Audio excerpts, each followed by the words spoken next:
Hey everyone, my name is Marcin Iwiński and I'm the co-founder of CD Projekt.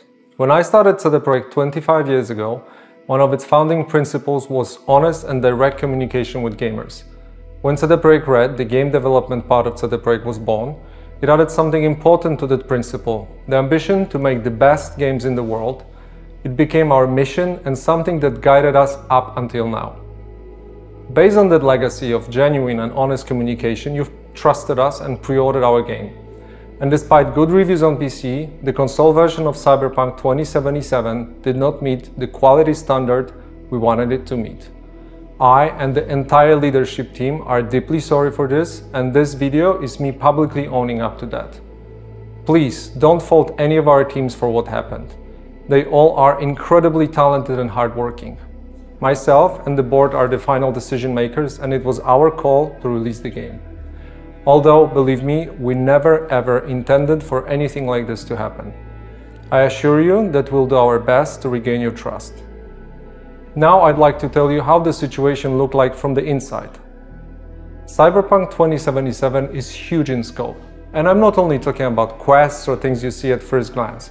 I'm talking about a multitude of custom objects, interacting systems and mechanics. In the game, everything is not stretched out over flat terrain where we can make things less taxing hardware-wise, but condensed in one big city and in a relatively loading-free environment. On its own, this is a challenge, but we made it even more difficult for ourselves by wanting to make the game look epic on PCs and then adjusting it to consoles, especially old gens. That was our core assumption, and things did not look super difficult at first. We knew the hardware gap, yes, but ultimately, I think that time has proven that we've underestimated the task. To give you a concrete example and the main culprit, we had to constantly improve our in-game streaming system for all gen consoles. Streaming is responsible for feeding the engine with what you see on screen, as well as the game mechanics. And since the city is so packed and the disk bandwidth of all gens is what it is, it constantly challenged us. Every change and improvement needed to be tested, and as it turned out, our testing did not show a big part of the issues you experience while playing the game.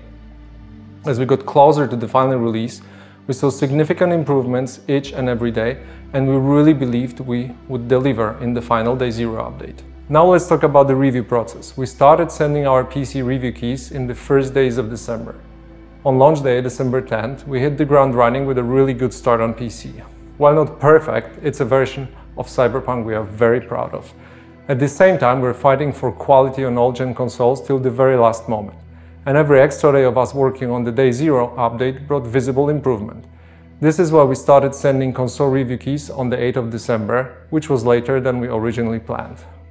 This all happened while working from home with all the challenges resulting from the COVID-related restrictions.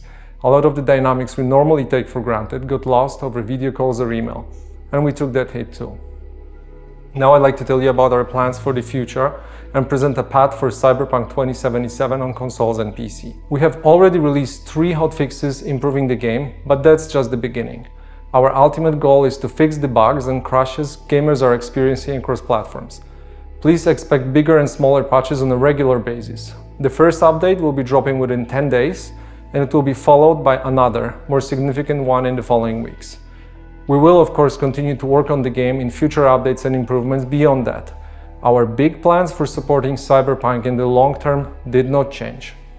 As for the free DLCs, our initial plan was to deliver them just after the release, much like we did with The Witcher 3. We decided to focus on the most important fixes and updates first, and we'll be releasing the DLCs afterwards. Expect more information in the upcoming months. For those of you playing on next-gen consoles in back compatibility, you can still expect the free next-gen update for Xbox Series consoles and PlayStation 5 arriving in 2021. We are aiming at the second half of the year. I'd like to end this video by assuring you that we treat this entire situation very seriously and are working hard to make it right. The guiding principles of our company are still core to what we do. We still want to make amazing games and have an open communication with you, our players. For now, our immediate focus is to work hard on making sure you enjoy Cyberpunk 2077 regardless of platform. Beyond Cyberpunk, we have many plans for the future, which we'll share more about when we're ready. Thank you for taking the time to watch this video.